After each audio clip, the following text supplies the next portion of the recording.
Olá pessoal, sejam todos bem-vindos. Nesse vídeo nós vamos falar da análise contábil fundamentalista da empresa C&A. Bom, a gente começa aqui falando sobre o patrimônio da empresa. Aqui eu esbocei o balanço patrimonial graficamente.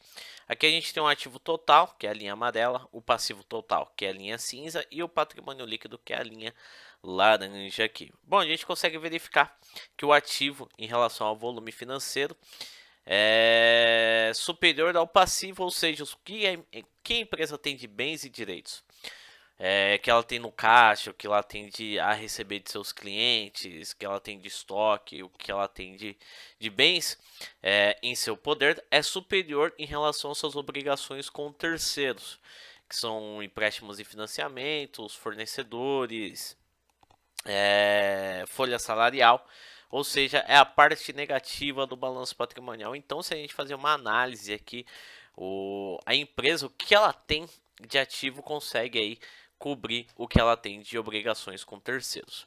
Um aspecto negativo que a gente pode avaliar aqui através do patrimônio é o passivo total, ele é bem superior em relação ao patrimônio líquido.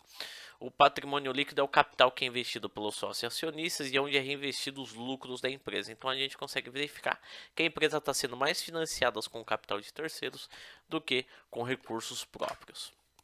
Bom, aqui a gente consegue verificar o caixa da empresa, a gente consegue analisar uma certa variação, mas a empresa aí tem um volume considerável de caixa e a partir de 2020 aqui vem mantendo estável, com algumas oscilações, mas num patamar de volume considerável. Bom, aqui a gente tem um contas a receber da empresa, ou seja, são valores que a empresa tem a receber, ou seja, é promessa de geração de caixa aí no futuro. Bom, tem uma oscilação para cima e para baixo, para cima e para baixo aqui, mas ficando aqui entre nesse patamar daqui, não fugindo, então a empresa vai mantendo uma certa constância. Bom, aqui a gente tem a questão dos empréstimos. A gente tem os empréstimos e financiamentos a curto prazo e os empréstimos e financiamentos a longo prazo. Analisando aqui a questão dos empréstimos, o ideal é que a maior parte do volume financeiro dos empréstimos esteja alocado a longo prazo. Assim a empresa tem tempo suficiente para poder gerar caixa e honrar esses compromissos aí com os bancos e financeiras. E aqui a gente consegue analisar um aspecto positivo, que a empresa tem a maior parte das obrigações que a empresa tem a pagar com o banco está alocado a longo prazo, ou seja, acima de 12 meses. Bom, aqui vamos falar um pouquinho da questão de resultado, começando com o volume de vendas da empresa, que a gente tem a receita líquida, que é o volume total de vendas da empresa, menos algumas deduções como os impostos e as devoluções de vendas. É que a gente consegue analisar com uma boa variação aqui, pouca constância e nunca passando desse patamar daqui. E aqui também foi o pior. Aqui em 2020 aqui foi o ano da pandemia, né? Então as vendas caíram um pouquinho, veio numa recuperação e vem oscilando aí no decorrer do tempo. Mas a empresa aí, como que é um mercado cíclico, né? Então a maior parte que o volume financeiro de vendas da empresa costuma crescer no final do ano. Bom, aqui a gente tem o resultado bruto, é a primeira apuração de lucro no DRE, que é o demonstrativo do resultado do exercício.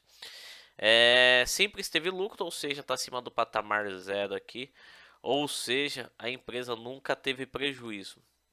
Resultado bruto é a receita líquida menos o CMV, que é o custo da mercadoria vendida, ou seja, o custo que a empresa tem para poder vender a sua mercadoria. Numa análise de DRE, esse aqui ainda por enquanto é o mais fraquinho, mas a gente consegue verificar que a empresa vendendo o seu produto, ela consegue ter lucratividade. Bom, aqui a gente tem um resultado operacional, aqui a gente não pega só apenas o custo da mercadoria vendida, mas todas as suas despesas administrativas, despesas com marketing, toda a despesa organizacional, ou seja, nós pegamos todas essas despesas da empresa, tanto o custo da mercadoria vendida, tanto as suas despesas administrativas, e aqui a gente consegue apurar o lucro. Bom, aqui, traçando aqui a linha zero, né? Tudo que estiver acima da linha zero é lucro, e o que estiver abaixo da linha zero, abaixo dessa linha vermelha aqui, é prejuízo. Então a gente consegue analisar que alguns períodos a empresa passou por prejuízo no resultado operacional. Em questão de apuração, esse daqui é um dos mais importantes, né? Que isso aqui é a apuração antes das despesas financeiras, né? E das receitas de despesas financeiras e dos impostos. E a empresa vem oscilando entre lucro e prejuízo sem manter uma constância em questão de níveis de lucratividade.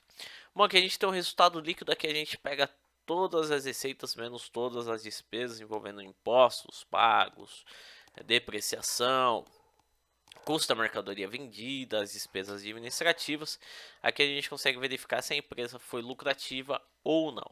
Novamente aqui, se a gente traçar a linha no ponto zero, principalmente 2020 aqui foi o pior período aqui analisando o gráfico, né? Foi o ano que começou a pandemia de fato, a CIA sofreu um pouquinho, mas vem oscilando aí entre lucro, prejuízo. Na apuração do último trimestre aí ficou no prejuízo. Bom, a gente espera aí que no próximo, no quarto trimestre aí, que é a apuração do final do ano. Final do ano geralmente para empresa aí, para CA é bom porque geralmente as pessoas fazem compras, dão presentes, compram roupas aí para passar as festividades. Então aí tem um aumento das receitas da empresa, que pode contribuir aí para um lucro no quarto trimestre aí, que foi apurado aí até então o terceiro trimestre aí de 2022. Bom, pessoal, espero que vocês tenham gostado. Quem puder estar se inscrevendo no canal já contribui demais para a continuidade do projeto. E um grande abraço. Quem tiver alguma sugestão, reclamação ou opinião sobre a empresa, deixe aí nos comentários.